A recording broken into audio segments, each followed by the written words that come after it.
Different wages for the same type of work, discrimination in the workplace or in front of the law. There are many complaints about situations which women might encounter during their lifetime.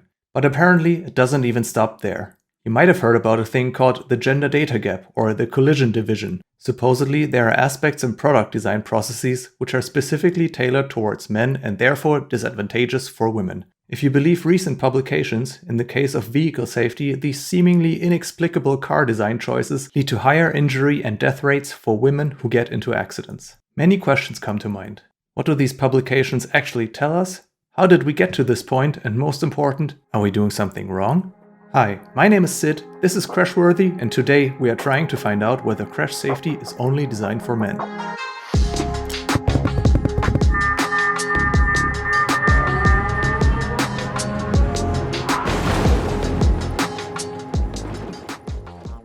With gender equality debates exploding in recent years, you might have noticed that crash safety keeps coming up on newspapers and social media. Apparently, women are more likely to be injured or killed in car crashes. While the numbers and probabilities which are presented differ from time to time, the conclusion on the reason for this mischief tends to always be the same.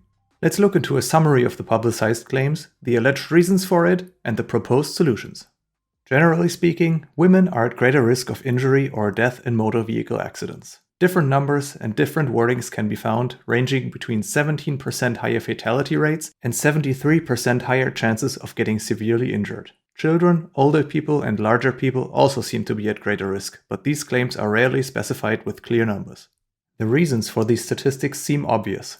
Average-sized male dummies are the standard in crash tests. If there are female dummies, they are too small and too lightweight. They don't represent the female body behavior. Generally, they are just resized male dummies, and to top it all off, they are only placed in the passenger seats. Overall, the population data which is used to define the size and weight of these dummies is outdated, resulting in too little and too lightweight dummies. Also, there is a general lack of dedication towards research on female susceptibility to injury, and additionally, vehicle manufacturers prioritize cost and style over safety. In short, the lack of safety for women is apparently caused by vehicle technology and design choices that are geared towards men. Therefore, the solution to this problem is fairly simple. We need more regulation which mandates female dummies be used for car design, separate crash safety ratings for female and male dummies, and we have to hold authorities and manufacturers responsible for their failure to include female safety aspects into car designs. Overall, we need newer dummy types, and we should enforce virtual testing to be able to test for a greater variety of body types.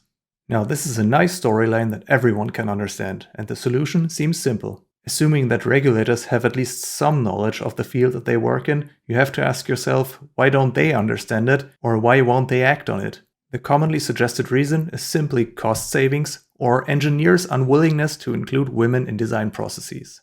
But what if I told you that this is a very complex topic, that results can be ambiguous, that many engineers give it all they've got to make cars safer for everyone, and that the storyline which I just summarized for you is, in friendly terms, a bit one-sided?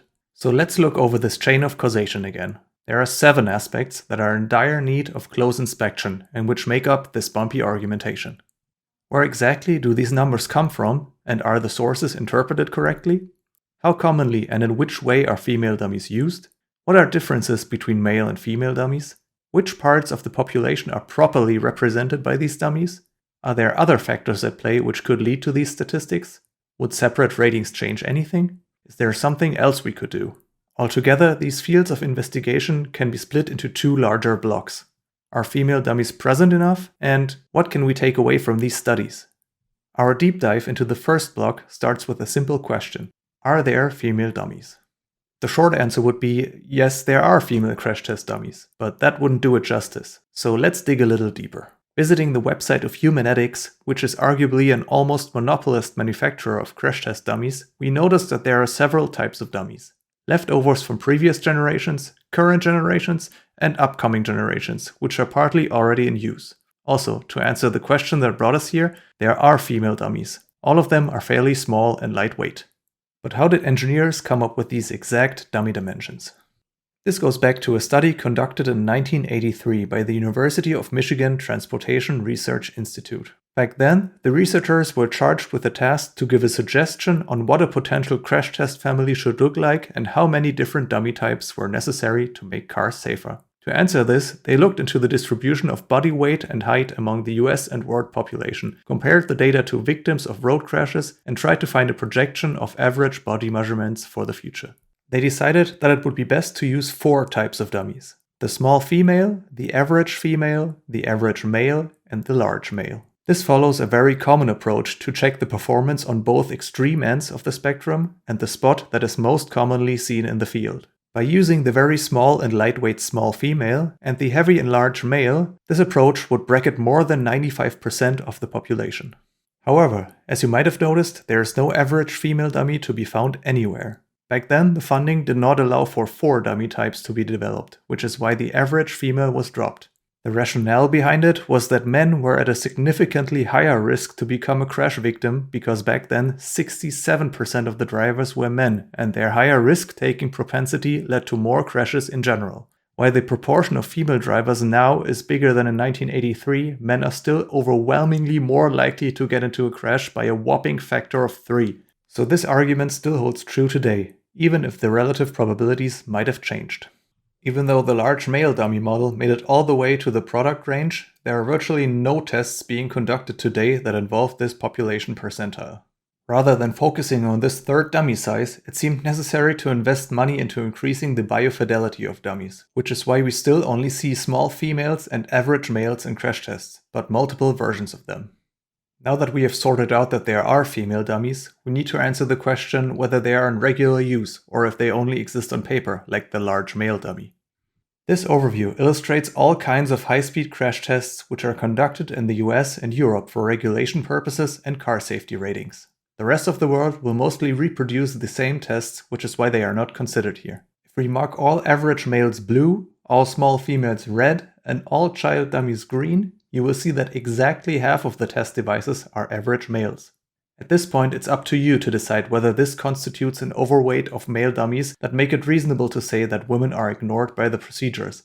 In addition, it's easy to see that the often heard claim of women being only positioned in the passenger seats is not true today, and that there are even tests that are conducted with female dummies only. By the way, the results of these rating tests are easily accessible for everyone out there, so if you want to check the performance of a specific car, then I suggest you check out my very first lecture. I linked it for you in the top corner and in the video description.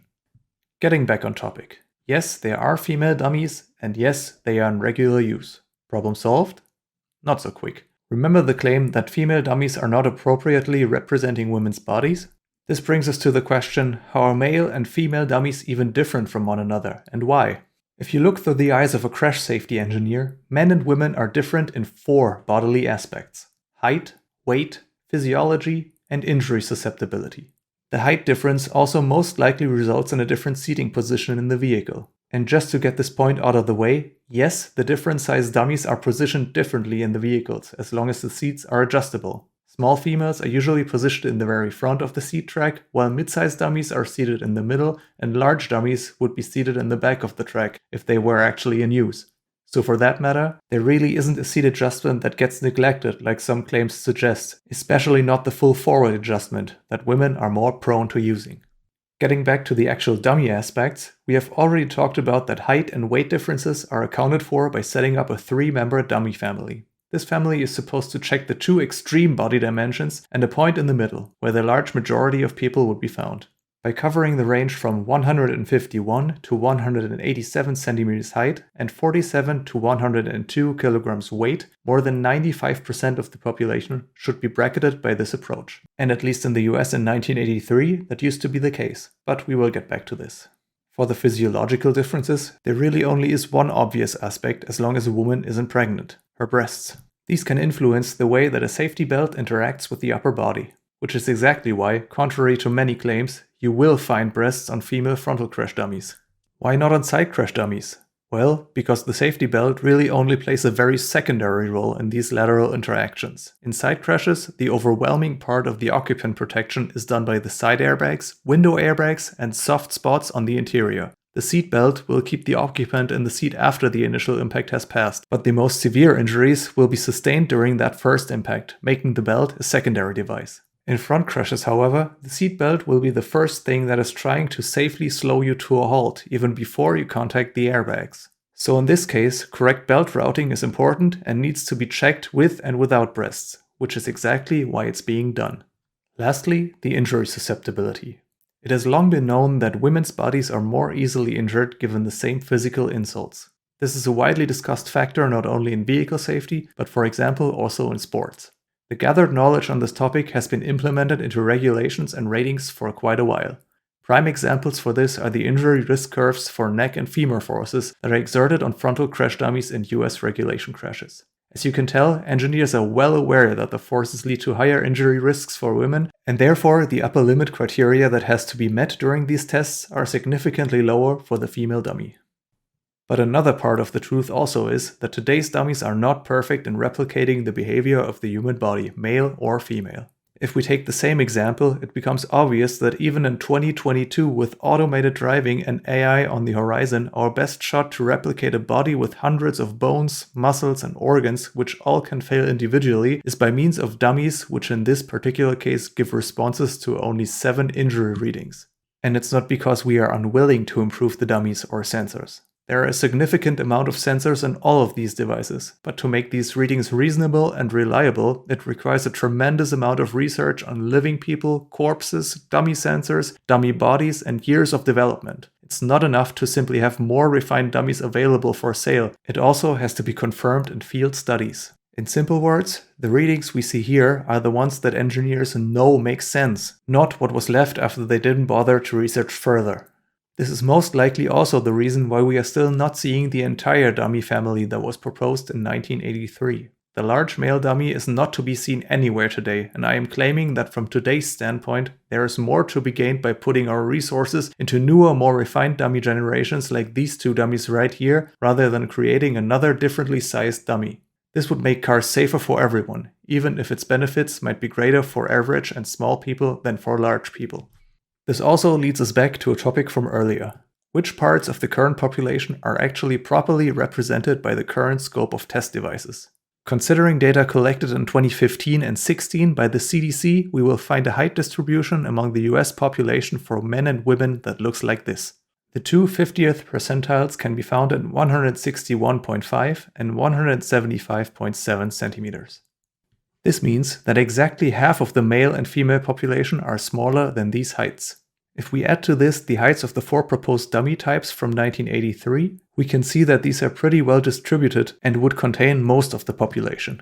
However, since the average female was dropped early on and the large male also never made it into the test procedures, the actual picture that formed looked a bit different. The range of body heights that are contained between the dummy types, which can therefore be considered safe, has drastically decreased by leaving out the large male. The current approach leaves only 5% of the female population outside the considered spectrum, but a whopping 39% of the male population. And this only considers the US population. If you adjust this for European body heights, which are roughly 4.4 centimeters taller for both women and men, the picture for men becomes even more devastating. While now only 4% of women are excluded, 61% of men are outside the tested range.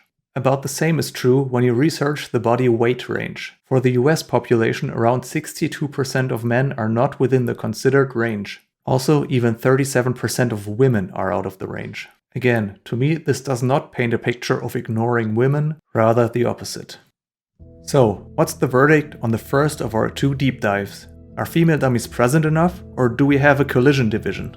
We have noticed that first of all, female crash test dummies do exist. They are found almost exactly as often as their male counterparts in US and European crash tests, as long as you refrain from selecting crash tests to fit your narrative. Female dummies are different in body size, body weight, their physiology, and their admissible injury measurements. They most likely do not react to exerted forces in the exact way that a female body would, but neither do male dummies react exactly like male bodies. This is a field on which we still need more research and development, and no, we are not lazy with this topic. New dummy generations are being developed and improved right as we speak. One thing that actually surprised me during my research is that the current dummy family does not represent the body dimensions of a large portion of men. A much bigger portion of women rather than men are within the dimensions that vehicle safety is developed for. So is there a gender data gap? I would say no, there isn't. And if there was one, then it would be lacking data for large and heavy men, not the entirety of women. A big question remains, however. If there is no data gap, why are women more likely to be injured if they have an accident, like the studies suggest? This requires another deep dive into these studies, which will be our topic for part 2 of this lecture, so stay tuned.